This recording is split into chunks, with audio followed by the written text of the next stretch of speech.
Hi, everyone. So today I'd like to share a little bit about how I got started in boxing.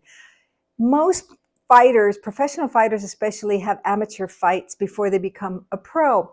But in my case, during the era that I was fighting, there was no amateur boxing for women. And although I'm known more for my martial arts, in reality, I became a world champion in boxing before I became a world champion in kickboxing.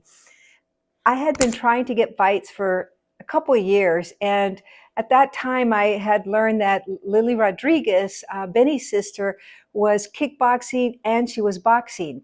And because kickboxing matches were so few and far between, I thought, oh, this is great. I can get into boxing.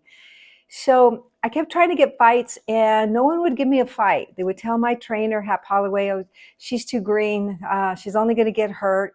And so one day, this was July, Friday the 13th, they were having a huge show at the LA Sports Arena. It was an all women's show, and I think it was the first at that time. And the world champion, Karen Bennett, was going to be defending her title. Well, a week or so before, her opponent fell out. She hurt herself. So they didn't know what to do. They were scrambling around trying to find a fill-in for her.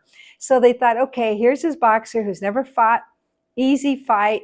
And so they finally accepted me. And I had to have I had to have my records doctored because I had 0 fights at the time. And so when they accepted me as an opponent, Karen Bennett was kind of trashing me, and they were making a big deal about it. And she was talking about how she was going to knock me out, and she's a registered nurse, but she wouldn't mind, helping me afterwards, putting me back together. So this went on and on and on.